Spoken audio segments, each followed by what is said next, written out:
Alumnos. Vamos a revisar el oficio 2069 del 16 del 10, donde el Servicio de Impuestos Internos habla del sueldo empresarial y establece que no existe un monto, que si existe un monto mínimo del sueldo empresarial, debe ser el sueldo mínimo. No existe un monto mínimo obligatorio y si es obligatorio enterar las cotizaciones previsionales. Después el servicio dice que no le compete las materias laborales. Se hace presente que para efectos tributarios debe calificar un gasto empresarial, por lo cual sí en determinar si es posible incluir tales gratificaciones o beneficios de la remuneración base. Y el Servicio de Impuestos Internos dice que la remuneración del socio o del accionista que trabaje en la sociedad debe ser incorporada al artículo 42, número 1 de la Ley de la Renta, donde son trabajadores dependientes. En virtud de la asignación, se desglosa la asignación del Código del Trabajo, por lo tanto, la forma de la declaración de la tributación debe informarse en el libro de remuneraciones de la página web de la Dirección del Trabajo. También establece el libro de remuneraciones que debe ser subido a la página web y recordemos que el libro, cuando usted sube el libro de remuneraciones a la página web del Servicio de Impuestos Internos, se genera automáticamente la 1887 que debemos codificarla si corresponden los montos, porque muchas veces las plataformas se emiten información errónea. Y dice, en el caso de no presentar el libro de remuneraciones de la declaración jurada 1887, el contribuyente deberá presentar igual la 1887 que la declaración jurada de sueldos. Ya la semana anterior, el Servicio de Impuestos Internos emitió otro comunicado, la Dirección Regional Oriente emitió otro comunicado donde establece ciertos criterios del sueldo empresarial, ¿ya? Y este tipo de sueldo empresarial vamos a revisarlo inmediatamente. Vamos a revisar inmediatamente el sueldo empresarial. Fue la Dirección Regional Santiago Oriente la que emitió un oficio que le respondió a un instituto de estudio tributario que se llama CETRI, y le respondió lo siguiente la señora María José Castillo, que es la directora regional de la Santiago Oriente. Le dice oficio número 4, director regional Santiago Oriente, al Centro de Perfeccionamiento Técnico, que significa CETI, y le dice, en virtud de la interpretación sostenida de la remuneración asignada al socio o al accionista, que trabaje en la sociedad por concepto de sueldo empresarial de acuerdo al 42 número 1 de la Ley de Impuesto a la Renta, pese a no calificar el concepto de trabajador o faltarle dependencia de la subordinación de contrato de trabajo, le constituye una ficción tributaria contenida en el artículo 31, número 6 de la Ley de Impuesto a la Renta, que son gastos necesarios para producir la renta. Dice, por lo anterior, se entiende que la verificación de los antecedentes fácticos le permiten acreditar el cumplimiento de los requisitos señalados en instancia de fiscalización. Por lo tanto, no hay ningún cambio de criterio en el sueldo empresarial, pero el socio o el accionista debe trabajar en la sociedad y si cumple con los requisitos para emitir la declaración a la Dirección del Trabajo, debe hacerlo. De lo contrario, si tiene sueldo empresarial, debe completar la 1887. ¿Alguna duda, consulta, estimados alumnos?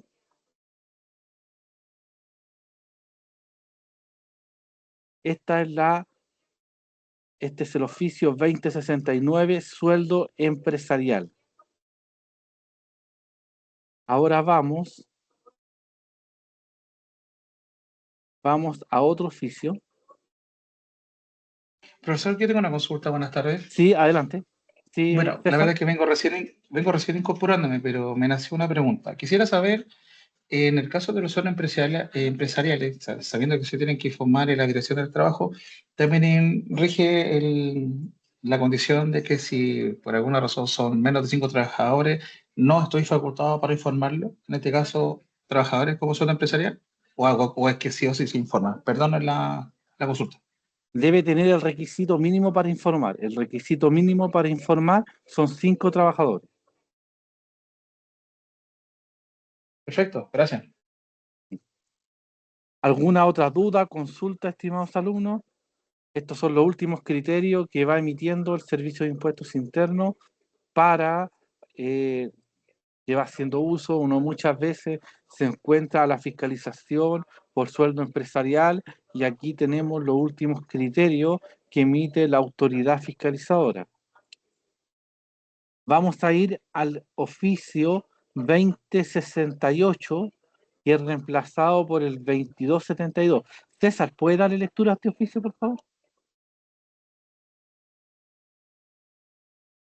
César. ¿Cómo no?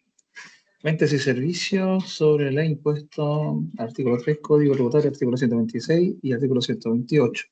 Resolución 60, número 77 de 2025 y todo lo que lleva el título. Recuperación de remanentes de crédito fiscal IVA por cambio sujeto. De acuerdo con su presentación, la empresa presta servicios de instalaciones eléctricas, usa contratos principalmente a constructoras que operan bajo la modalidad de somarzada u hora vendida y que le retienen IVA porque se consideran agentes retenedores en virtud de la resolución exenta número 142 de 2005, por lo que la peticionaria se vería impedida de recuperar los créditos fiscales en contra de sus débitos, lo que le habría provocado tener pagos efectivos de IVA desde agosto de 2023, acumulando desde septiembre de 2023 a la fecha una suma importante de remanente de crédito fiscal IVA. Señala que ha hecho presente a sus mandantes lo dispuesto en la resolución número 42 de 2018, en cuanto a que estas retenciones solo proceden respecto de contribuyentes incorporados en la nómina de contribuyentes sujetos a retención y que la empresa no está incorporada en dicha nómina. Agrega que, consultadas las unidades respectivas de este servicio, se le habría señalado que no procede la devolución por cambio de sujeto de IVA, lo que solo procederían para los contribuyentes inscritos en la nómina de la resolución exenta número 42 de 2018. En atención a todo lo expuesto, consulta si existe la posibilidad de recuperar los créditos por cambio de sujeto, a pesar de no estar en nómina y de no ser ello factible, si es posible, ingresar en la nómina de forma voluntaria, de modo de adquirir derechos de solicitar las devoluciones de los remanentes. Finalmente, solicita emitir instrucciones a las empresas mandantes para que dejen de retener los casos que no correspondan. Al respecto, se informa que la resolución exenta número 42 de 2018 dispuso el cambio de sujeto total de derecho para el cumplimiento de IVA para las ventas y prestaciones de servicios grabados con IVA que realicen ciertos contribuyentes que presentan brechas de cumplimiento a contribuyentes adquirentes o beneficiarios de servicios calificados como agentes retenedores. Para estos efectos se establecen dos nóminas. Primero, contribuyentes sujetos a retención.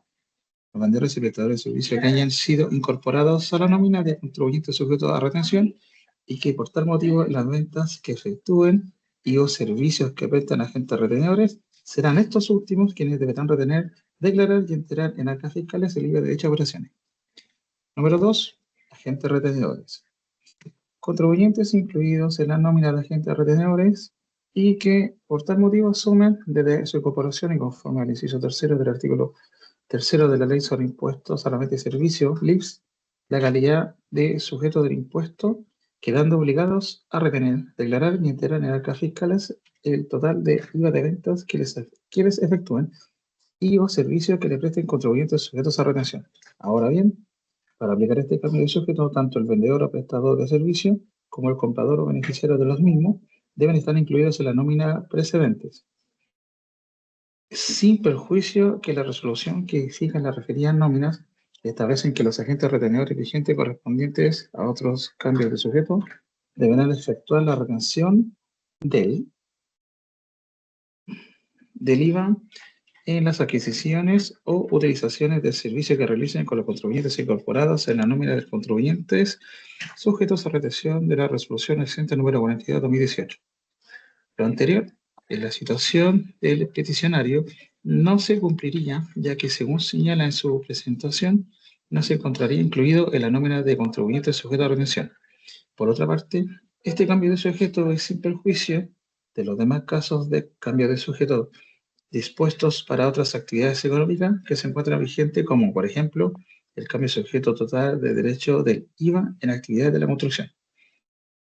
Al respecto, la resolución exenta número 142/2005 dispuso el cambio total de sujeto pasivo de derecho del IVA respecto de las empresas constructoras que celebren contratos de instalación o confección de especialidades, ya sea que estos se efectúen por administración o sumarsal, que formen parte o no de un contrato general de construcción y que tengan la calidad de agente retenido por cumplir con los requisitos acumulativos establecidos en el resolutivo número 3 de la citada resolución. Sin perjuicio de lo anterior, conforme con la resolución exenta número 39 de 2008, se encuentran excepcionados de los cambios de sujeto establecidos por este servicio, incluido, entre otros, el cambio de sujeto por las actividades de construcción a que se refiere la resolución exenta número 142 de 2005, aquellas operaciones de ventas respaldadas con documentos tributarios electrónicos. Luego, si el recurrente prestador de servicio de la construcción no está en nómina de contribuyentes sujetos a la retención a que se refiere la resolución exenta número 42 de 2018, no se verá afectado por el cambio de sujeto total establecido en la referida resolución, aun cuando la empresa constructora tenga la calidad de agente retenedor, ni se encontrará afectado con el cambio de sujeto dispuesto para las empresas constructoras en su calidad de agentes retenedores de conformidad con la resolución número 142 de 2005, por ser emisor de factura electrónica. Debe cumplirse los supuestos indicados, debe cumplirse los supuestos indicados. No correspondía que a la peticionaria se le retuviera el IVA en estas operaciones, situación que debe resolver con sus mandantes, quienes al efectuar una retención indebida pueden solicitar su devolución conforme con el procedimiento establecido en el artículo 126 del Código Tributario, previa acreditación de haber devuelto a la requerente la suma solicitada de acuerdo al artículo 128 del mismo Código. Finalmente, se hace presente que no es posible incorporarse de forma voluntaria en la nómina de contribuyentes sujeta a remisión, de modo de adquirir el derecho de solicitar las devoluciones de los remanentes del crédito fiscal. Las instrucciones para los contribuyentes, y en particular, en este caso, para las empresas constructoras, están contenidas en la resolución exenta número 42 de 2018, número 142 de 2005, número 39 de 2008 y número 76 del 2025. Como asimismo, lo resuelvo en el presente oficio en el número 2680 de 2021. Muchas gracias, César. En este oficio le preguntan al Servicio de Impuestos Internos si pueden solicitar la devolución del remanente crédito fiscal por cambio de sujeto, pero el contribuyente no está en la nómina de cambio de sujeto. Por lo tanto, el Servicio de Impuestos Internos le responde que dado que no está en la nómina, no puede inscribirse en la nómina de cambio de sujeto y no puede solicitar la devolución del remanente crédito fiscal. Por lo tanto, dice de cumplirse los requisitos, no correspondía a la peticionaria que se le retuviera el IVA. En estas operaciones, situación que debe resolver mandantes quienes, al efectuar una devolución indebida, puede solicitar la devolución de acuerdo al 126 del Código Tributario, pagos indebidos en exceso. Por lo tanto, dicha acreditación debe presentarse en petición administrativa de acuerdo al artículo 126 y 128 del Código Tributario. Por lo tanto, el servicio no da lugar a la petición del contribuyente. Recordemos que cuando el contribuyente no es retenedor del IVA, pero le retienen el IVA y tiene remanente crédito fiscal, puede solicitar la devolución. En este caso, el contribuyente no está inscrito en la nómina, por lo tanto, el Servicio de Impuestos Internos dice que no puede inscribirse porque ya está fuera de plazo. ¿Alguna duda o consulta? Sí, quiero entender ese punto. O sea, usted está indicando de que quiero entender el escenario. Estamos hablando de que una persona quiere hacer solicitud de devolución y no se lo van a dar exclusivamente porque no está inscrito en la Correcto, nómina. porque no está Ya, inscrito o en la nómina. sea, ya, y si estamos hablando de millones de dólares, o sea, yo podría reclamar ¿cómo le llaman? La En el TDA, tribunal tributario, en el tribunal tributario. ¿sí? Puede reclamar en Porque el claro, o tribunal sea, tributario.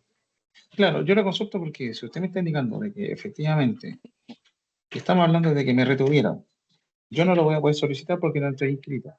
En primer lugar, estamos hablando de que emite la documentación por cambio sujeto o al que le van a descontar.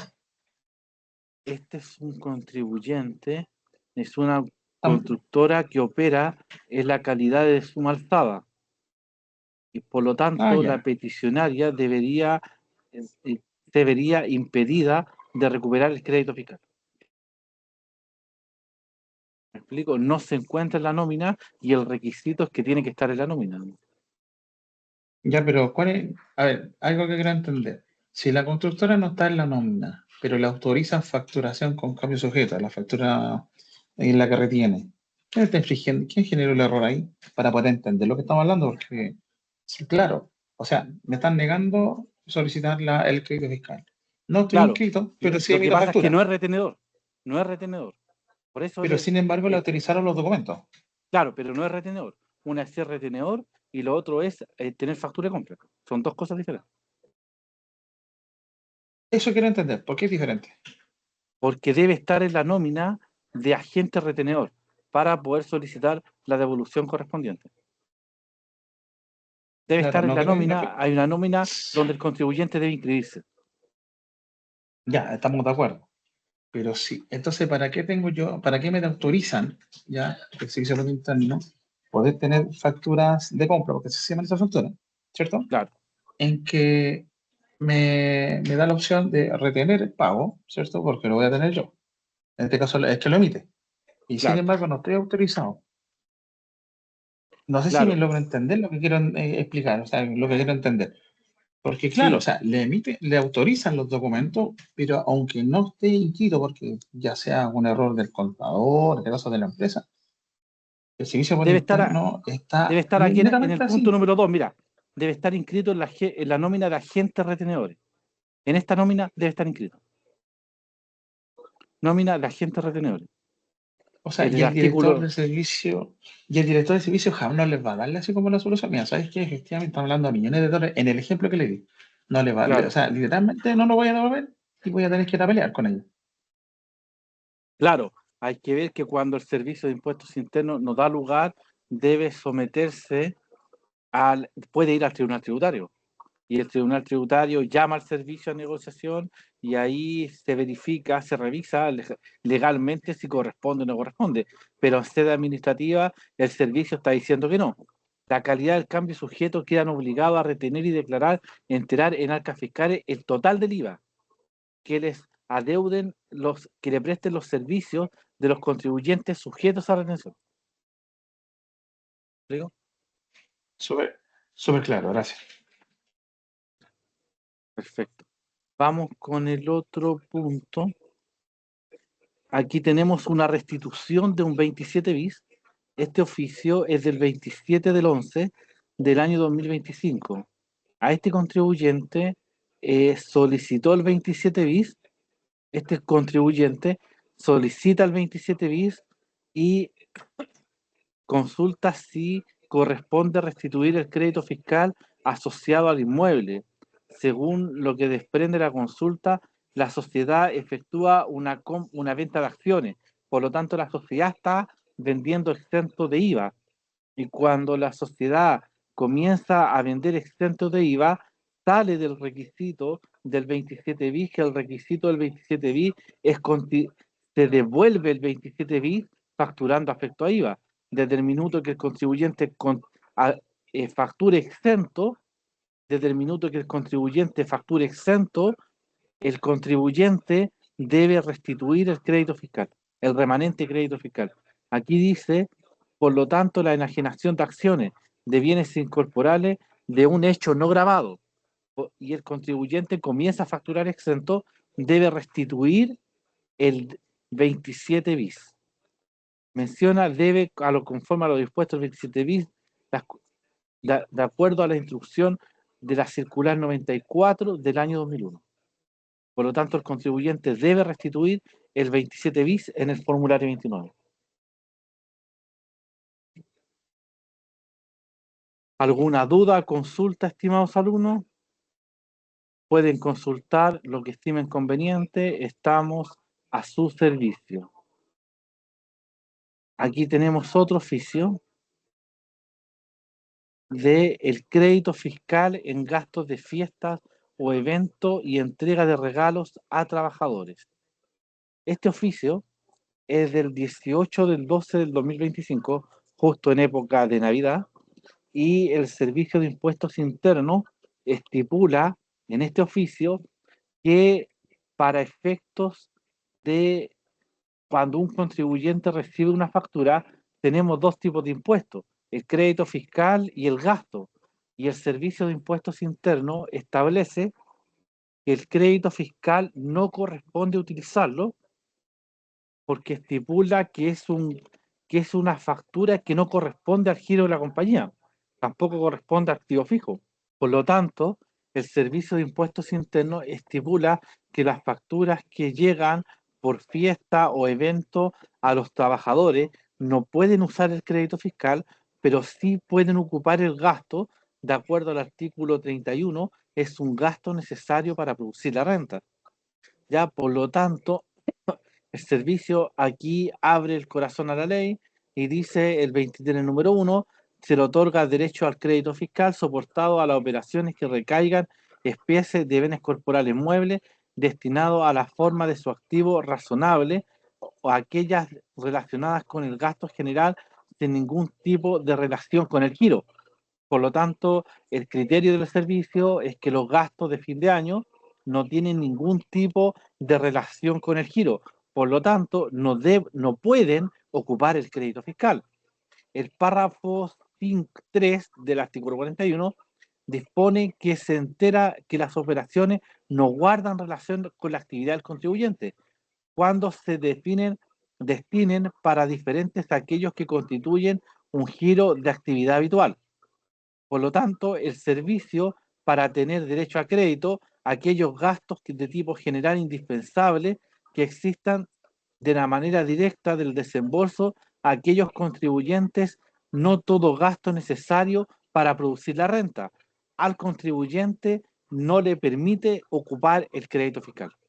Por lo tanto, conforme a lo descrito del artículo 23, número 1 y del 23, número 3, no corresponde ocupar el crédito fiscal. Y miren la respuesta al servicio cuando habla del gasto.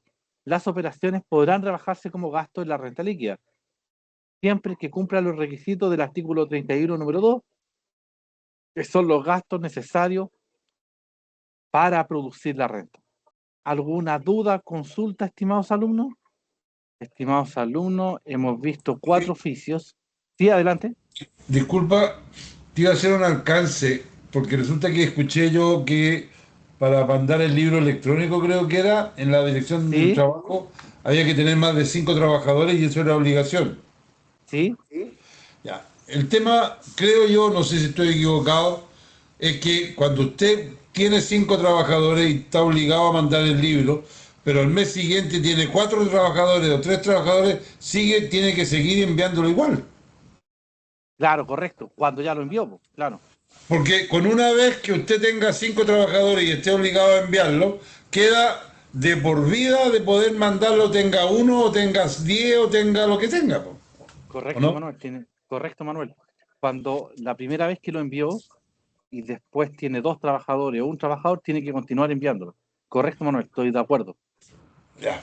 Ok, gracias. Yo pensé que estaba equivocado. No, Gracias. está bien, Manuel. Sí, una consulta respecto a lo mismo para complementar esta base. O sea, si estamos hablando de que una empresa que llegó a tener cinco, bajó a dos o tres, ¿estoy obligado de por vida o estamos hablando del periodo anual? Por De ejemplo, por vida, si yo de por vida, estuve, de por vida. porque, porque claro, o sea, yo tendría que buscar exactamente, nunca había escuchado eso en realidad, porque si me obliga a informar cuando son cinco, pero si estamos haciendo cuatro, no me obliga, tendría que buscar exactamente, o sea, ¿alguien me puede orientar dónde aparece eso? Podríamos profundizarlo. Claro, lo que pasa es que no está en la norma, pero si ya lo envió una vez, ya quedó registrado en el sistema. Por lo tanto, si no lo envía y si no tiene trabajadores, envíelo en cero, porque el sistema le va a seguir reclamando. Disculpe, Entiendo, profesor, entiendo. O sea, pero en el fondo es para es la señalar, interpretación, sí.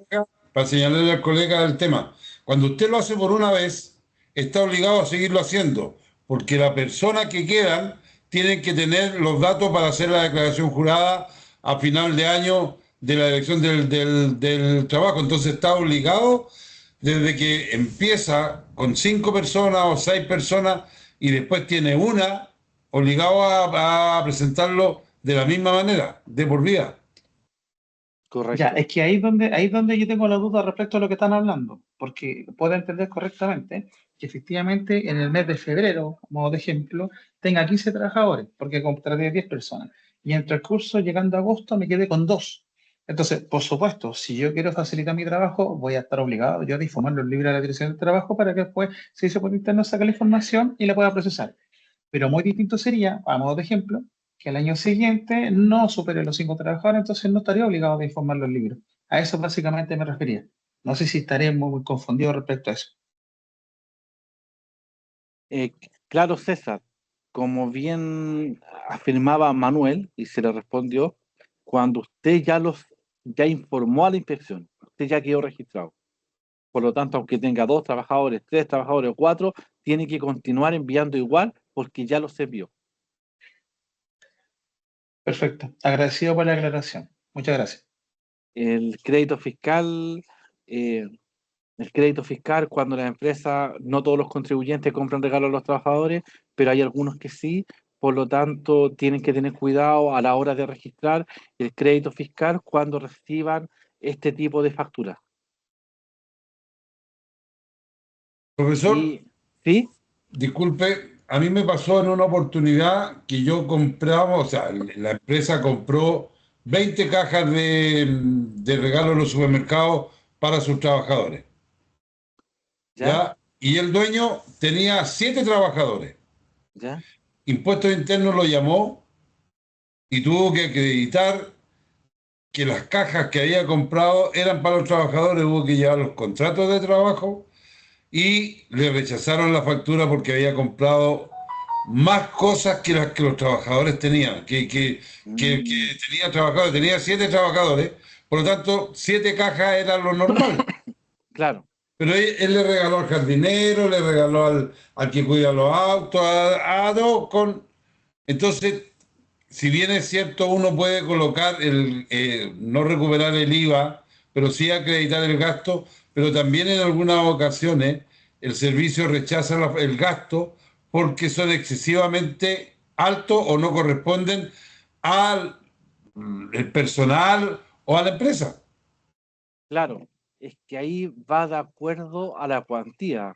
Uno entiende que un regalo a los trabajadores puede costar 1,5 millones, hasta 2 millones, ¿ya? De acuerdo al número de trabajadores, ¿ya? Pero si hablamos de un monto de 6 millones hacia arriba, es raro, ¿me explico? Es raro. Por lo tanto, nosotros, que somos los responsables de nuestros clientes, debemos tener mucho cuidado con este tipo de facturas, porque van a cuestionar nuestro trabajo. Si nosotros no rechazamos la factura en el minuto que entró, después el servicio nos va a revisar a nosotros y nosotros vamos a ser los cuestionados. Entonces, en la medida que van entrando este tipo de documentos al registro de compra y venta, uno tiene que revisarlos con pinza y decir, este sí, este no, porque el día de mañana, en 6 meses más, nos vamos a encontrar con una fiscalización y el servicio no va a cuestionar al contribuyente, lo va a cuestionar a usted. ¿Explico? Entonces somos nosotros los que tenemos que tener 20 lupas para poder cotejar bien este tipo de documentos que ingresan y de revisar bien y aplicar los criterios y decir, esta factura es por un regalo, tiene un monto excesivo, por lo tanto, la voy a dejar afuera. ¿Explico? ¿Por qué? Porque el servicio el día de mañana va a cuestionar su trabajo, mi trabajo. Entonces, si no estamos permanente en línea revisando el registro de compras y ventas, esta situación va a llegar a fiscalización y el servicio se va a enfrentar con usted. Y es natural que nos pase y es bueno que nos pase.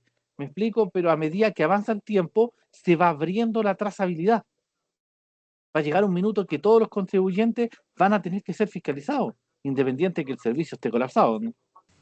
Profesor, hoy día están llegando cartas del servicio con un atraso más o menos de unos 20 días, ¿Ya? de que usted tiene compras en supermercado ¿Ya? y usted no la ha puesto en el reglón, en la línea que va, le llega una carta y le dice que tiene que colocarla donde deben ir las compras del supermercado. Claro, es el monitoreo automático. Ese es el Entonces, monitoreo automático. cuidado con respecto también a lo de los regalos porque a veces en las distintas empresas se celebran los cumpleaños y hay compras todo tiene que ser, yo pienso, proporcional a los trabajadores que uno tiene, ¿no? Claro, correcto. Correcto. El Proporcional. el alcohol ¿se puede incluir como gasto en esa factura? El alcohol se puede incluir como gasto, sí. Es un monto razonable. Un monto razonable, ¿no? Ya. Gracias, Un profesor. monto. Recuerden que todas estas medidas de monitoreo es porque el servicio está midiendo las compras y ventas que de alguna forma son ficticias. Entonces, cuando las operaciones son ficticias, los montos son elevados. Entonces, a esto va dirigido este monitoreo que el servicio está haciendo en línea y con las líneas y con las facturas y que no emitió bien la glosa, revise su glosa, es un monitoreo de alto nivel. Profesor, ¿Sí, estimado? yo estaba viendo aquí un comentario que hace la Dirección del Trabajo acerca de los 5 trabajadores. ¿Ya? Dice, la obligación legal, según el artículo 62 del Código de Trabajo, recae en aquellos empleadores con 5 o más trabajadores. Eso queda claro ahí. Claro, Quienes no alcancen dicho número de dependientes pueden usar igualmente la plataforma. Yo lo entiendo que no es una obligación, correcto, no es obligación. ayudándole de esta manera en su gestión contable y acceso a futuras herramientas actualmente en desarrollo. Claro, correcto. Correcto. Si tiene menos de 4 trabajadores, es voluntario. Claro, entonces eso para ayudar en el comentario que estaban hablando de los 5. ¿Ah? Claro, muchas gracias, don Moisés. Profesor, pero eso está bien lo que dice el colega, Está que bien, lo está puede correcto. usar antes de 5, pero una vez que lo usó, tiene que usarlo siempre. Claro, correcto. Eso Tiene es que- lo que estamos Pero no lo dice ese el artículo 62. Claro, Porque no lo- sería terriblemente. Yo creo que uno lo podría usar, respetando la opinión del colega, yo lo usaría en el sentido que quiero no tener problemas con las declaraciones juradas y que me hagan todas las certificaciones correspondientes. Pero de acuerdo a lo que yo entiendo legalmente, si tengo 4, el próximo año no estoy obligado a informarlo a la Dirección del Trabajo. Se correcto, lo dejo como tarea. correcto, está correcto lo que dice don Moisés. No está obligado, pero puede ser que el sistema reclame porque ya tiene la base de datos. Claro, lo puede usar, yo creo uno. Claro, lo puede usar. Pero Claro, no lo estaría puede usar. infringiendo el artículo 62. Correcto, no está infringiendo. Y Correcto. para agregar a ese comentario, no solamente lo que diga la máquina, o sea, puede llegar las notificaciones, pero la misma empresa haciendo bien su trabajo puede confirmar que efectivamente ya no tiene esos 5 trabajadores. Entonces no Claro, debería haber correcto. problema. Pero sí agrego bastante de lo que dijo ahora el último colega, que era que de por sí estas herramientas vienen a ayudar a hacer nuestro trabajo más simple, de cual se Claro, agradece. correcto. ¿Alguna duda o consulta, estimados alumnos? Más que una consulta, es hacer un agregado al otro tema relacionado con la factura de supermercado que dijo el colega. De hecho, acá donde yo trabajo, ya se determinó de que todas las cuentas que tengan relación, que sean con giros supermercados, se agregarán exclusivamente a una cuenta que se llama compra de supermercado y en el libro de compra se dejará de forma separada todas las facturas de supermercado. Claro, Así le correcto. evitamos el problema de tener todo desordenado. Ahí le voy a dejar los oficios revisados en la clase del día de hoy. Vimos el oficio de renta empresarial, el cambio sujeto por devolución, el crédito fiscal por compra y regalo, y vimos la restitución del 27 bis. ¿Alguna duda, consulta, estimados alumnos?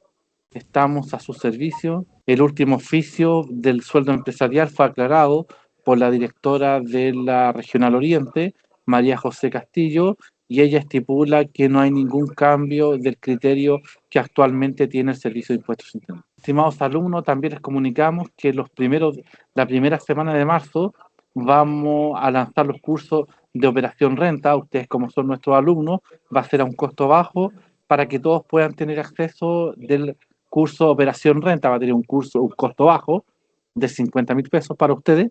Para el mercado va a costar el doble, pero para ustedes que son nuestros alumnos van a tener la atención del Centro de Estudios y Conocimiento Tributario.